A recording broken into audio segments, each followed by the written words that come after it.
দল গঠন করে রাজনীতি করতে নেই কোনো বাধা, কিন্তু জাতীয় নির্বাচনে অংশ নিতে হলে শর্ত দলের নিবন্ধন। আর এই নিবন্ধন নিয়ে এমন কিছু কাণ্ড কারখানা ঘটে যায় যা হাস্যরসে পরিণত হয়। প্রশ্নবিদ্ধ হয় নির্বাচন কমিশনের কর্মকাণ্ড।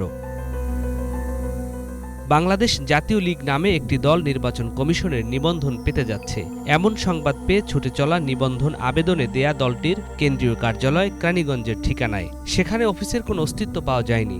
দলটির চেয়ারম্যান মাহবুবুল আলমের সঙ্গে মুঠোফোনে যোগাযোগ করলে তিনি বলেন, দলীয় কার্যালয়ের ঠিকানা পরিবর্তন করেছেন। আবারও ছুটে চলা নতুন ঠিকানা রাজধানীর মিরপুরের মাজার রোডের শহীদ নূর হোসেন টাওয়ার। স্থানীয়দের কাছে জানতে চাইলে কেউ চেনেন না, উল্টো তারা এটিকে তামাশা বলছেন। আমরা তো জানি না সত্য ঘটনা। এমনিতে এই কত প্রায় আমি তো এনে 1 বছর বেশি এসেছি, আমি তো তথ্যটা জানি। অবশেষে পাওয়া গেল নিবন্ধন পেতে যাওয়া বাংলাদেশ জাতীয় লীগের অফিস। নূর হোসেন টাওয়ার বললেও এটি 3 তলা ভবন। বোঝার উপায় নেই এখানে একটি রাজনৈতিক দলের অফিস। নেই কোনো সাইনবোর্ড। রাস্তার পাশের মূল গেট দিয়ে ভেতরে ঢুকেই ওয়াশরুমের সাইন। সেটা দেখে এক সিঁড়ি নিচে নেমে হাতের বামে একটি বন্ধ রুম।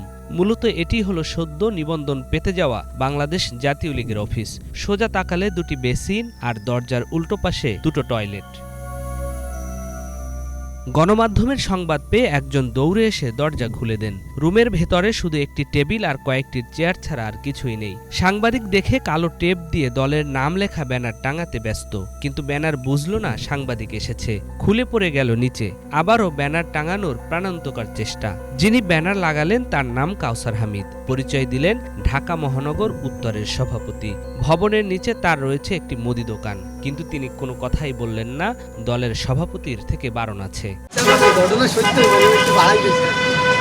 ফোন দেয়া হলে দলের সভাপতি মাহবুবুল আলম বলেন, তিনিই দলের সভাপতি ও মুখপাত্র, তিনি ছাড়া আর কেউ কথা বলবেন না। এ সময় দলের গঠনতন্ত্র চাইলে দিতে অপারগতা প্রকাশ করেন। সিদ্ধান্ত নিয়েছে যে আগামী গেজেট পাওয়ার পরে আমরা তাদেরকে ব্রিফ করে জানাই দেবো। ব্রিফ আমি দলের পক্ষ থেকে আমি করবো, এটা সংবাদ সম্মেলনের মাধ্যমে করবো।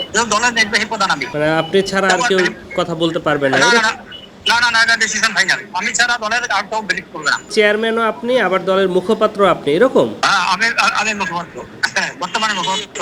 আপনার পার্টির কোনো গঠনতন্ত্র আছে? গঠনতন্ত্র আমার কাছে আমার দপ্তরেই, কারণ আমার লেখাই আছে সমস্ত কিছু দপ্তরে নিয়ন্ত্রণ কন্ট্রোল চেয়ারম্যান থাকবে, অন্য কারোর কাছে থাকবে না। না পাওয়া পর্যন্ত কোনো কাগজ আমরা কাছে দেবো। প্রশ্ন উঠেছে, নির্বাচন কমিশন থেকে যেসব কর্মকর্তারা যাচাই বাছাইয়ে সম্পৃক্ত ছিলেন তাদের দায়িত্ব নিয়ে। কেউ কেউ বলছেন আর্থিক সুবিধা নিয়েই এমন ভুইফোর একটি দলকে নিবন্ধন দিতে যাচ্ছে। কেউ কেউ এর সাথে আওয়ামী লীগের সংযোগ খুঁজছেন। এটা 3 থেকে 4 মাস হলে এই সংগঠনটা দেখতেছি, তবে এটার লোকজন আমি খুব একটা দেখি নাই। এখানে আপনার একটা অফিস দেখছি, মাঝে মাঝে লোকজন আসা যাওয়া করে। এই সংগঠনের সাথে লীগ শব্দটা যেহেতু সম্পৃক্ততা, সেহেতু অনেকের মাঝে প্রশ্ন আসতে পারে যে এটা আওয়ামী লীগের কোনো অঙ্গ সংগঠন কিনা। স্থানীয়রা জানান, আওয়ামী মোটর চালক লীগের সভাপতি আলী হোসেন এই বিল্ডিং এর মালিক। তিনি শেখ হাসিনার গাড়ি চালক ছিলেন। 5 আগস্টের পর থেকে পলাতক রয়েছেন। যে কক্ষে এখন বাংলাদেশ জাতীয় লীগের অফিস, 5 আগস্টের আগে সেখানে ছিল আওয়ামী মোটর চালক লীগের অফিস। চালক লীগের অফিস ছিল, আওয়ামী চালক লীগ, সারা বাংলাদেশের চালক লীগের অফিস ছিল।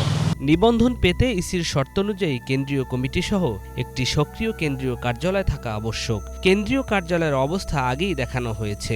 এছাড়া 1/3 প্রশাসনিক জেলায় সক্রিয় জেলা কার্যালয় এবং অন্তত 100টি উপজেলায় কার্যালয় এবং প্রতিটিতে সদস্য হিসেবে অন্তত 200 জন ভোটারের তালিকাভুক্তি থাকতে হয়।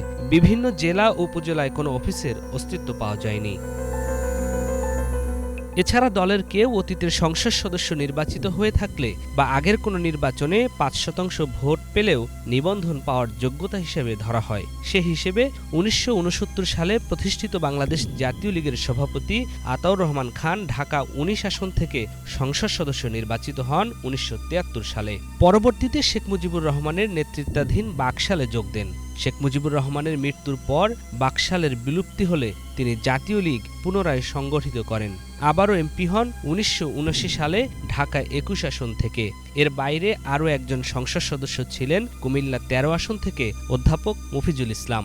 1983-84 সালে 7 দলীয় জোটের অন্যতম সদস্য হিসেবে আতাউর রহমান এরশাদ সরকারের সামরিক শাসনের বিরুদ্ধে আন্দোলন করলেও পরবর্তীকালে মত পরিবর্তন করে এরশাদ সরকারের মন্ত্রিসভায় যোগ দেন।